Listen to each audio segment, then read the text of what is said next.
2002년에 여러분 한국에 무슨 일이 있었는지 혹시 기억나신 분 있습니까? 아, 그거는 잘하시네. 난 이렇게 대답 잘하는 교회 처음 봤어요. 월드컵. 그 월드컵 중에 우리나라하고 어느 나라 팀이 가장 가슴을 조이게 하는 명승부전이었습니까? 어디요? 그거는 세월이 많이 지나서 잘 모르시는 것 같아요. 이탈리아하고 우리하고. 그래서 그날 저녁 저하고 우리 사모하고는 시청 앞에 갈라다가 안 갔습니다. 발표 죽을까 봐. 그래 이제 비드 레드 빨간 티를 쓱 이렇게 나눠있고 텔레비전을 탁 응원을 하는데 그날따라 영 게임이 안 풀리는 거예요. 계속 헛발질도 하고 아이고 참 속이 답답해 죽겠다. 괜히 내가 헛발질을 하고 그러다가 후반전에 들어가 하다가 한 골 먹은 거예요. 한 골 먹으니까 보기가 싫어요. 시간은 자꾸 흘러가고 그래서 제가 우리 집사람 보고 여보 텔레비 꺼버라. 우리 집사람 사모가 하는 말이 아니 끝을 봐야지 어떻게 될지 알아요. 그러대. 그래서 내가 참 솔직히 고백하는 것은 요새 여자 이기는 남자 있습니까? 그래서 뭐 그러던 동 하고 이제 보는데 그 뭐 질 거는 뻔하니까. 근데 이게 웬일입니까? 호루라기 불기 3분 전에 천금 같은 동점골이 터지는 데만 영감 할매시 막 부둥켜 안고 막 뛰는데 뛰다가 문제가 생겼습니다. 제 몸에 너무 충격을 받으니까요. 요추에서 요까지요 전기가 쭉 올라오는 거예요. 나는 그런 체험을 또 처음 했네. 그래 잠시 안정을 취한 후에 연장전을 봤는데 천금 같은 역전골이 터지는 데만 우리가 다 정신을 잃도록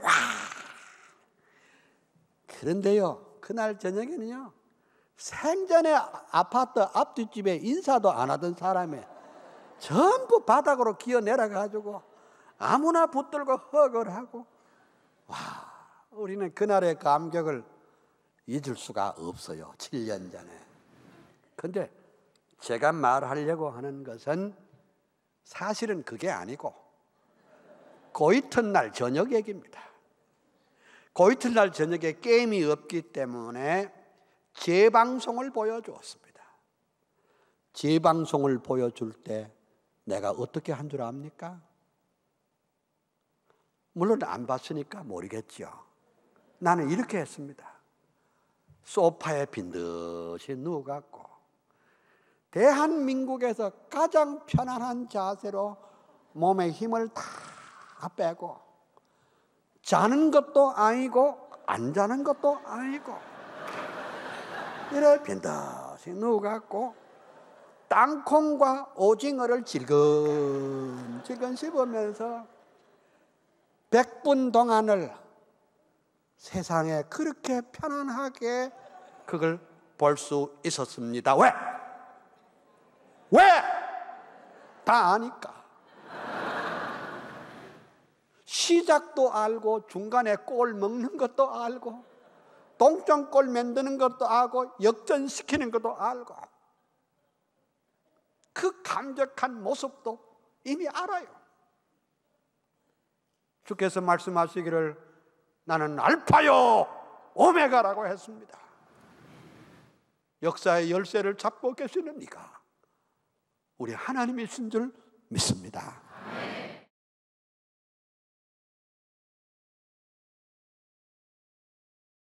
제가 오늘 여러분들과 함께 말씀을 드리려고 하는 것은 설교 제목을 은총의 포로라 그렇게 말씀했습니다. 은총의 포로라. 그러면 이 성경을 그냥 쭉 한번 생각을 해보도록 하겠습니다.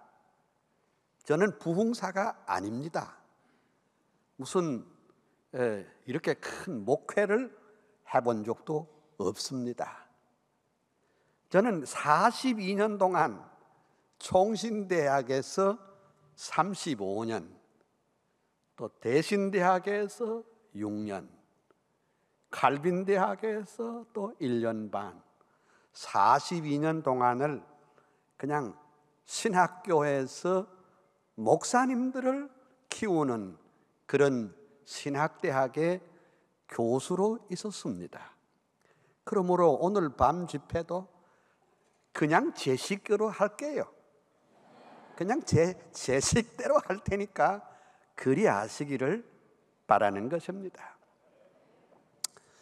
그 성경에 보면 기도하는 모습도 참 여러 가지 있다는 것을 발견할 수가 있습니다. 어떤 사람은 높은 산꼭대기에 올라가서 기도한 사람도 있지만은 또 어떤 사람은 깊은 골짜기에서 기도한 사람도 있었습니다. 또 어떤 사람은 내거리에서 손을 번쩍 들고 자기 자랑을 늘어놓으면서 뭐 금식기도 잘하네, 11조 잘하네 하고 동네방네 다 알아듣도록 그렇게 자랑하면서 기도한 사람도 있었습니다. 근데 어떤 사람은 골방에 들어가서 가슴을 치면서 회개하면서 하나님 앞에 기도한 사람도 있습니다. 그런데 오늘 읽은 이 성경은 참 물고기 뱃속에서 하나님 앞에 기도한 내용이 아닙니까? 그러므로 이거는 구약 성경에는 여기 한 곳밖에 없고 신약 성경에는 이런 기사가 없고 교회사에도 이런 일은 다시는 없었습니다. 딱 한 번밖에 없는 물고기 뱃속에서 하나님께 기도했다는 내용입니다. 자, 그런데 이 사건이 일어난 지 약 한 600년 정도 흘렀을지 모르겠습니다. 한 번은 서기관과 바리새인들이 예수님께 찾아와서 예수님에게 골탕을 먹일 작정으로 시비를 걸어왔습니다. 그 시비의 내용이 뭐인고 하니 이랬습니다. 그 선생님 요새 뭐 듣자 하니 다 인기가 대단하던데요. 뭐 들리는 말로는 안질뱅이가 벌떡벌떡 일어나고 장님이 눈을 뜨는가 하면 뭐 심지어 죽은 자도 살았다는 소문이 자자한데 선생님 그럴 것이 아니라 우리 눈에 보이는 데서 한번 기적을 한번 행해 주셔. 이렇게 접근을 했습니다. 그 말을 들으신 예수님은 다음과 같이 말씀했습니다. 선지자 요나의 표적밖에는 보일 표적이 없나니 인자도 밤낮 사흘 동안 땅 속에 있으리라. 그렇게 말했습니다. 이 말씀의 내용이 무슨 뜻입니까? 아마 할렐루야 교회 성도들은 잘 훈련된 교인들이기 때문에 제가 왜 이 질문을 던질 때 이미 다 알아채렸, 눈치를 다 벌써 채렸을 겁니다. 이게 무슨 뜻입니까? 이적 중에 최고의 이적은 예수님께서 사망 권세를 깨뜨리고 부활한 것이 이적 중에 최고의 이적인 줄 믿습니다. 그 주님이 그렇게 말씀한 겁니다. 또 다른 하나는 뭐인가 하니까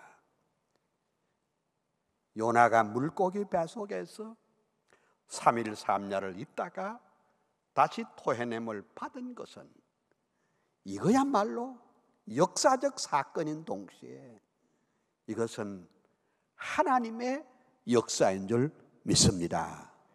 그러니까 요나를 다시 무토로 나오게 했던 그 하나님의 역사가 예수 그리스도를 사망 권세를 깨뜨리고 부활케 하신 줄 믿습니다. 그러면 오늘의 하나님은 죽은 하나님이십니까? 오늘 우리와 함께 하시는 하나님도 여전히 살아계신 하나님이신 줄 믿습니다. 여전히 택한 자들의 기도를 들어주시는 하나님이신 줄 믿습니다.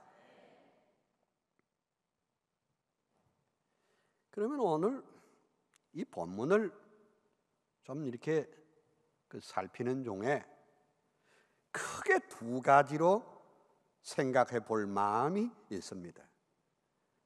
첫째는 뭐인가 하니까 아니 요나 같은 그 똑똑한 선지자가 어쩌다가 물고기 뱃속에서 기도하게 됐노?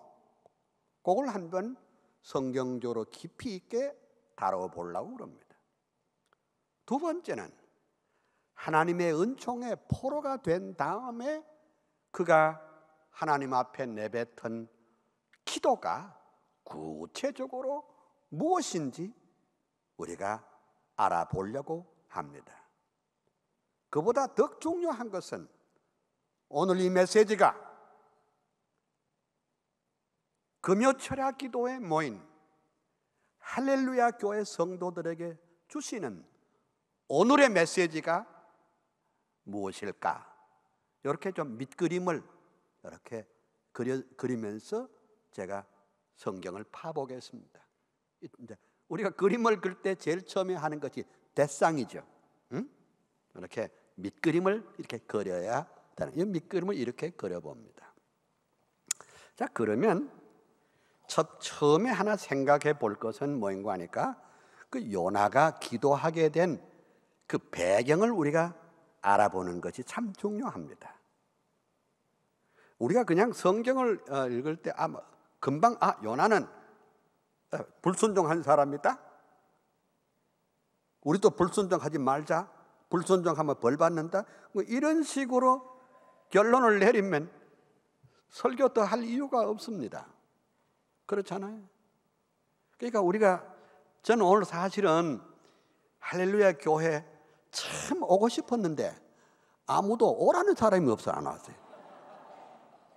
근데 오늘 처음 방문했는데 뭐 이렇게 지하실로 어떻게 해서 어떻게 이렇게 해가지고 또 뭐 엘리베이터를 타고 본당까지 이렇게 안내를 받았거든요. 근데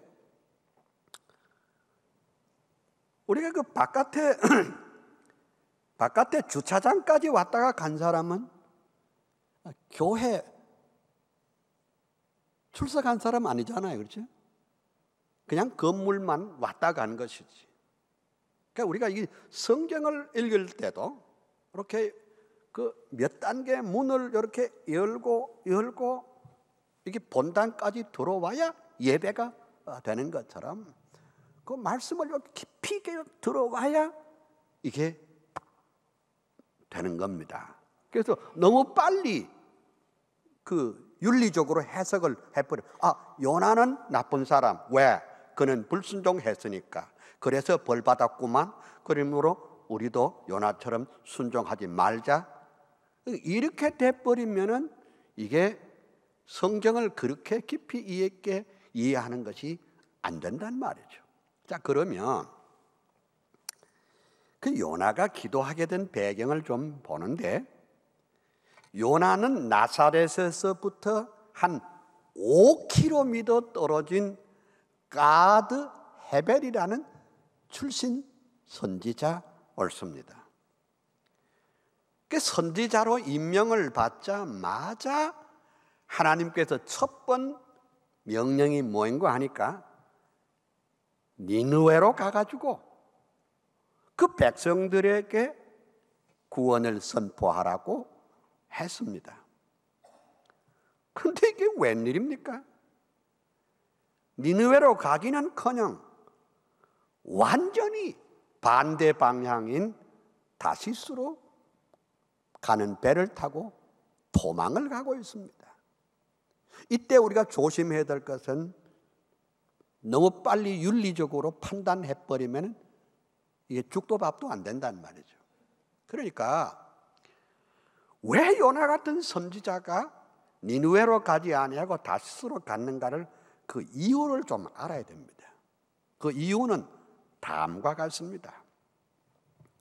사실은 요나만 당시에 이방인 선교에 대한 관심이 없었던 것이 아니라 이스라엘 전체가 다 그 모양이었습니다. 왜 그 모양인 줄 압니까? 이스라엘 백성은 하나님께서 특별히 사랑한 민족인데 이 특별히 사랑한 것을 이것을 기득권으로 생각했습니다. 위로는 임금님에서부터 시작해서 아래는 목동이, 목공, 그리고 뱃사공에 이렇게 똑같은 생각이 뭐냐? 우리 민족은 하나님의 특별히 뽑은 백성인데 저 이방인들은 저것들은 개보다 못한 민족들이기 때문에 죽어도 싸고 멸망의 앞제비다. 다 그런 생각을 가졌습니다. 그러니까 요나도 생각하기로 나 같은 선지자가 저 개보다 못한 이방 백성에게 와 내가 복음을 전해 어린 반푼어치도 없지 하면서 다시스로 도망가는 그런 경우가 생겼습니다. 그럼 핵심은 뭐냐? 여러분 한번 생각해 보십시오. 이스라엘 백성이 하나님의 은혜와 축복을 받을 만한 무슨 건덕지가 있는 백성입니까? 아니었습니다. 이스라엘 백성이 하나님 앞에 내놓을 만한 무엇이 있었습니까? 공로가 있었습니까? 절대로 아닙니다. 이 지구상에서 가장 약소민족이었고 가장 가난뱅이였고 가장 소수민족인 그 백성을 하나님께서 계시의 수용자로 삼아주시고 그들에게 여호와 하나님은 창조주이시고 여호와 하나님은 구속주이시고 심판주라는 사실을 그들에게 계시하여 주셔서 아직도 하나님을 알지 못하는 이 지구상의 모든 민족들에게 선교할 수 있도록 선교적인 사명을 맡겨주신 줄 믿습니다. 그런데 이스라엘이 그걸 기득권 때문에 알지를 못했습니다. 그러면 이걸 우리 한국에 좀 적용을 시켜보면 참 우리 한국은 이 지구상의 제일 가난뱅이 나라 가운데 하나였습니다. 근데 130여 년 전에 하나님께서 우리에게 복음을 주셔서 참 우리 한국이 얼마나 지금 잘 살게 됐는지 말로 다 할 수가 없습니다. 세계 1등 가는 것이 한 10개나 넘어요. 대단한 민족이에요. 정말 좋아요. 그런데 하나님이 우리에게 신령한 은혜와 이런 경제적인 복을 주신 것은 우리끼리 잘 먹고 잘 살라고 웰빙하라고 그런 것이 아니라 하나님께서 이 마지막 한때에 세계를 위한 선교적인 사명을 우리 코리아에게, 코리안 처치에게 맡겨주신 줄 믿습니다.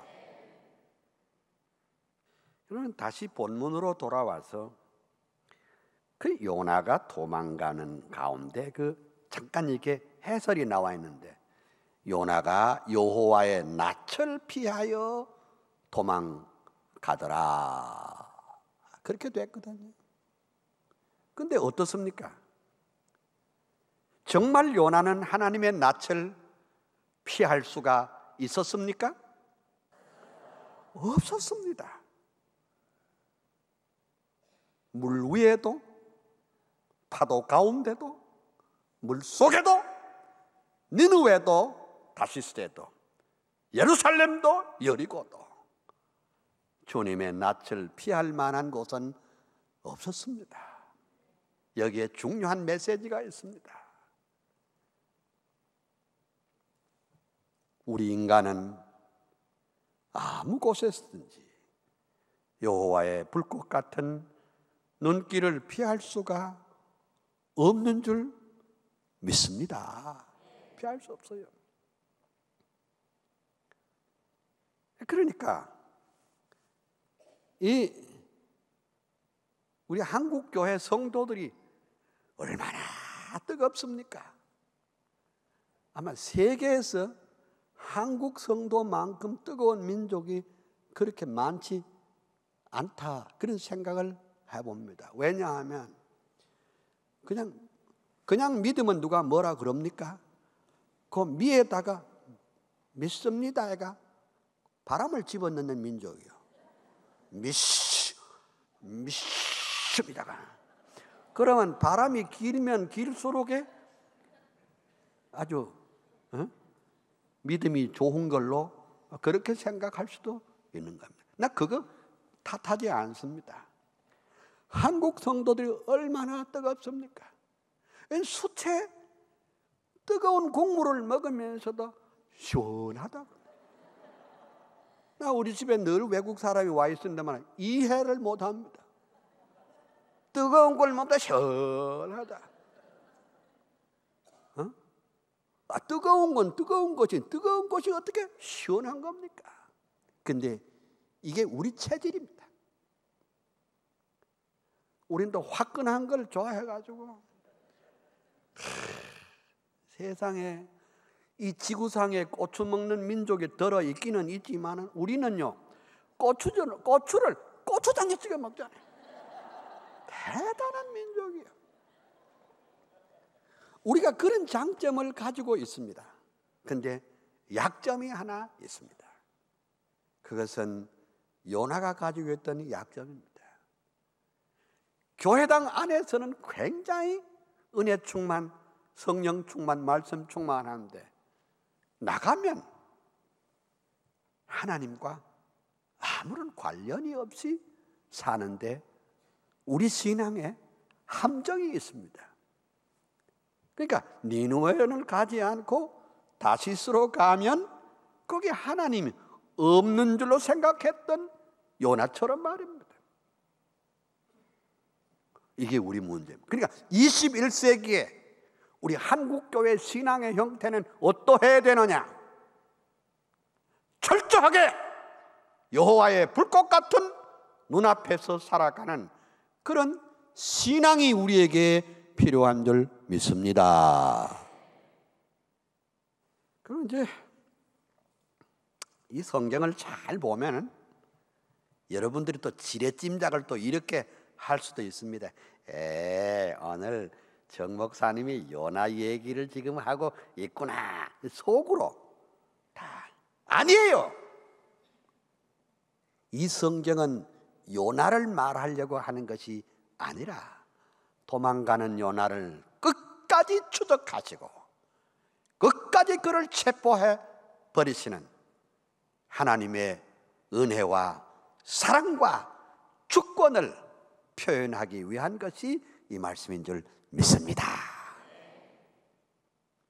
자, 그러면 이 성경을 잘 보니까 이래 되어 있어요.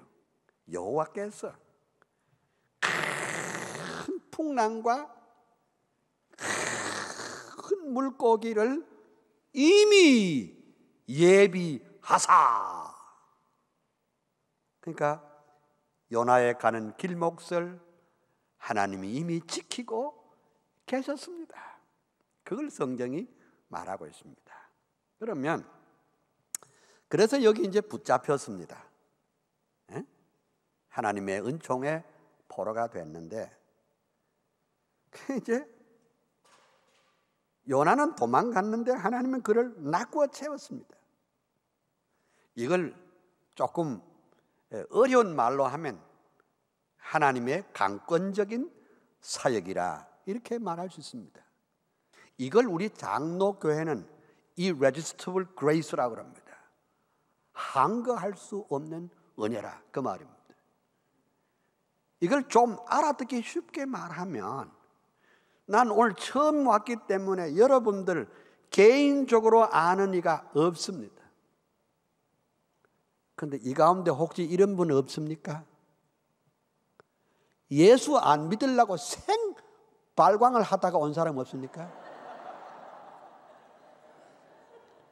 또 내가 예수 믿나 봐라 성을 확 갈아 뿌리지. 내가 예수 믿으면 내 손가락에 장을 찢어라.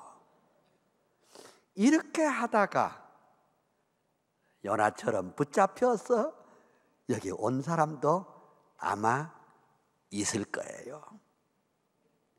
장로님, 권사님, 안수 집사님, 서리 집사님 가운데도 그런 분들 들어 있을 거예요. 예수 안 믿으려고. 근데 성경이 뭐라 그런 줄 압니까? 하늘은 하나님의 보좌요, 땅은 하나님의 발등상이라. 내가 여호와의 낯을 피하여 어디로 가오리까? 이 세상에 하나님의 낯을 피할 만한 장소가 없는 줄 믿습니다. 하나님께서 택한 백성은 기어코라도 하나님이 추적해서 그를 체포해서 은총의 포로로 만드시고 그에게 사명을 맡겨주시는 줄 믿습니다. 그러면 끝까지 고집을 부리고 주 앞에 안 오면 어떻게 할까요? 끝까지 도망다니면 어떻게 하냐? 내가 순경상도 말로 한번 해볼게요. 순경상도 말로 칵지기 삐리는 거지 뭐.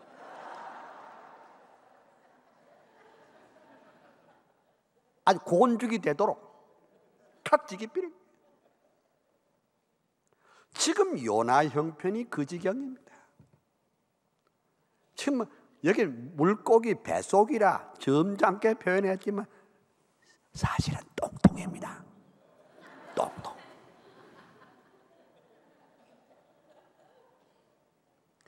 아마 내가 모르지기는 하지만은 여기 똥통에 빠졌다 오신 분은 들어있을걸? 아마 진흙구덩이에 밟히고 밟혀서 천부여 의지없어서 손 들고 옵니다. 그래서 오신 분들도 있을 거예요. 그것도 하나님의 은혜요 축복인 줄 믿습니다. 왜? 하나님은 우리의 길목을 지키시고 하나님은 당신의 자녀가 되도록 우리를 인도하여 주신 줄 믿습니다. 이것이 신구 양약을 관통하는 성경의 메시지입니다. 인간은 자기 의로는 할 수 없고 자기 힘으로는 할 수가 없지만은 하나님의 거저 주시는 은혜로 말미암아 되는 줄 믿습니다. 그 다음에 이 본문을 좀 잘 묵상을 해보면은 그 하나님의 계획하고 요나의 계획하고는 엄청난 차이가 있는 것을 발견했습니다. 요나의 계획, 요나는요 하여간 인양반도 보통은 넘는 사람인 것 같아요. 에? 아니 니느웨로 가지 아니하고 다시스로 가면 좀 죄의식이 있었으면 잠 못 자고 좀 그럴 것 아니에요? 근데 배짱 좋게 배 아래층에 가서 콜 잠을 자는 저 배짱, 저 화상, 아유, 참 골치 아픈 사람이에요. 근데 그 요나에 가는 길목을 주님이 두 가지를 준비했다고 그랬죠. 큰 풍랑과 큰 물고기를 예비하시고 딱 하나님이 지키고 계셨습니다. 여기서 우리는 하나 메시지를 발견할 수가 있는데, 그건 뭔가 하니까 내가 나를 위한 계획보다도 하나님께서 나를 위한 계획이 더 크고 위대하고 웅장한 줄 믿습니다. 참 여러분 가운데는요, 참 요새는 사람들이 맨날 비전, 꿈 이런 걸 많이 말하는데, 우리 남자들 꿈이 있죠. 그 꿈이 뭡니까? 분당에다가 한마 100층짜리 건물을 쫙 뽑아 올려가지고 한국에 있는 돈을 갈구리로 확 끌려는 순간에 잠이 깨버려요.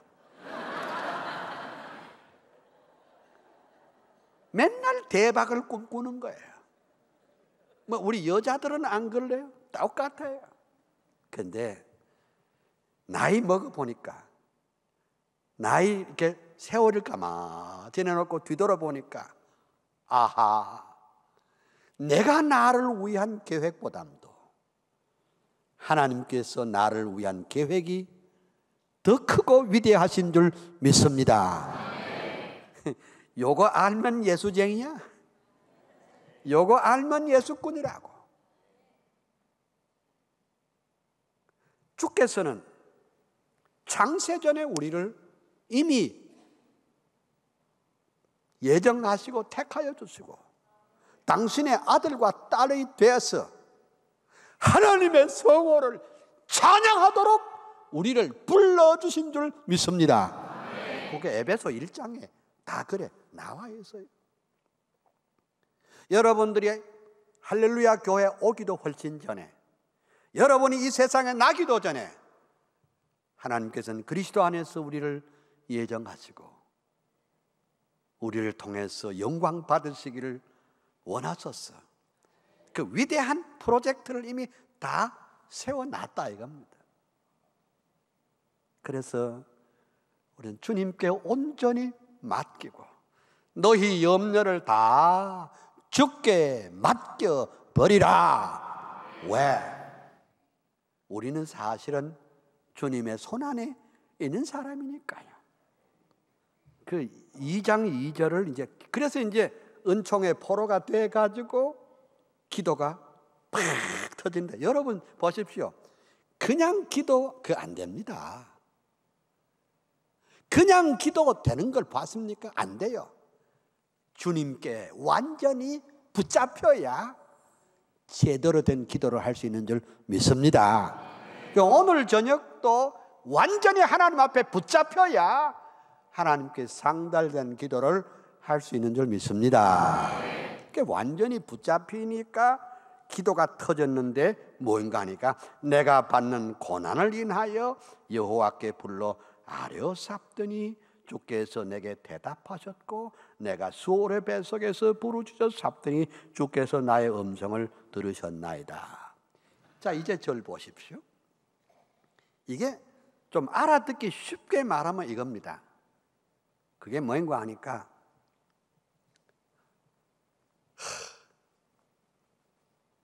고난이 없었으면 하나님의 은총과 사랑을 알지도 못했을 터인데 그 고난 때문에 하나님 앞에 무릎을 꿇을 수 있게 된 그 자체만 해도 하나님의 은혜요 축복인 줄 믿습니다.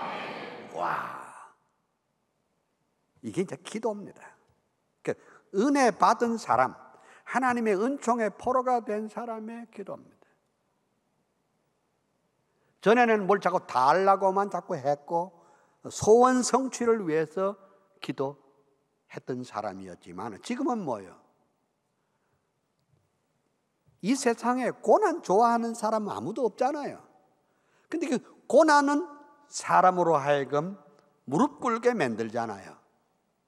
그 고난 때 아버지 앞에 무릎을 꿇어서 하나님께 기도할 수 있게 된 그 자체가 복 중에 복이요 은혜 중에 은혜인 줄 믿습니다.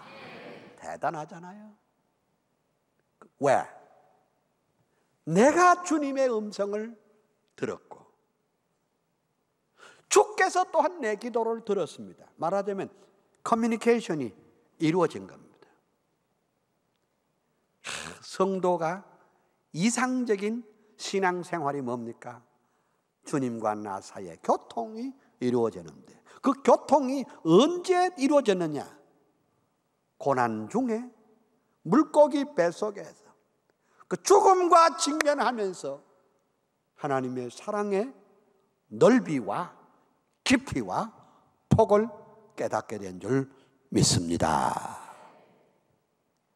그 두 번째 기도가 뭐인 거 아니까? 여러분, 내 또 질문 하나 할 테니까 이번에는 크게 대답하세요. 예수 믿으면 어떻게 돼요? 내가 발음이 잘못됐습니까? 예수 믿으면 어떻게 돼요? 구원받지요. 다시 묻습니다. 구원받으면 어떻게 돼요? 왜 그렇게 우리말이 시원찮으세요? 구원받으면 천국 가요. 예수 믿으면 구원받고 구원받으면 하나님의 나라에 의무합니다. 그런데 우리가 여기서 하나 알아야 될 것은 예수 믿고 구원받은 다음에 무슨 변화가 있어야 될 것 아닙니까? 그 변화는 뭐냐?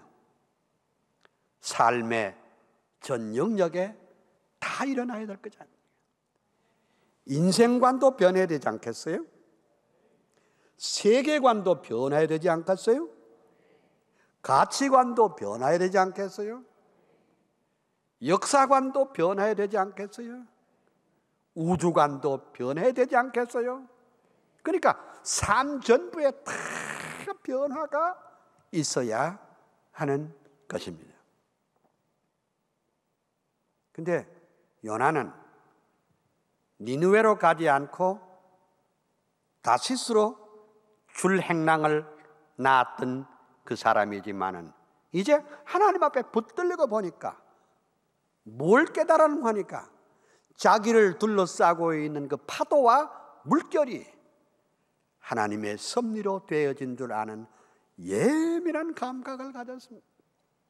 이야, 여기는 아마 내 생각 같아는 음악하는 분들이 참 많이 있는 줄로 내가 알고 있습니다. 그 음악하는 분, 그러면 지휘자가 보면 그 수백 명의 코러스를 하다가도 한 사람이 한 박자 먼저 들어가거나 반음이 쳐진 것도 참 예민하게 잡아내야 돼요. 참. 그와 마찬가지로 우리 그리스도인들은 적어도 영적인 문제에 있어서는 지금 요나에게서 보는 것처럼 세계관이 완전히 바뀌어야 됩니다. 이전에는 몰랐는데 자기를 둘러싸고 있는 그 파도와 물결이 하나님의 섭리와 간섭으로 되어진 줄 아는 예민한 신앙을 갖게 된 겁니다. 놀라운 일이 아닐 수 없습니다. 성경에서 예를 한번 들어볼까요? 요셉이 10형제들과 만났습니다. 요즘 말로 하면 이산가족 상봉 장면이 일어났습니다. 그런데 요셉을 알아본 10형제들이 갑자기 부들부들 떨기 시작했습니다. 과거에 수십 년 전에 지은 죄가 생각이 나서. 죄는 회개하기 전에는 용서함 받을 수 없잖아요, 그렇죠? 수십 년이 지냈지만 그것 때문에 벌벌 떨고 있을 때 요셉이 이런 말을 했습니다. 형님들, 걱정하지 마세요. 나를 이리로 보낸 자는 당신들이 아니요 하나님이신 줄 믿습니다. 와, 이게 이제 역사를 보는 눈입니다. 역사의 배후에 우리 하나님이 계시고 그 역사의 한가운데 주 예수 그리스도가 계시는 줄 믿습니다. 그 성경이 우리에게 가르치는 세계관입니다.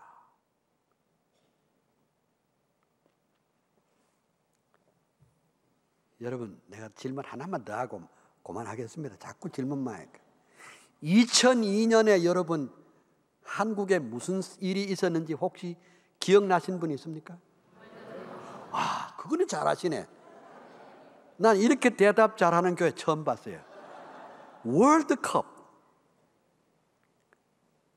그 월드컵 중에 우리나라하고 어느 나라 팀이 가장 가슴을 조이게 하는 명승부전이었습니까?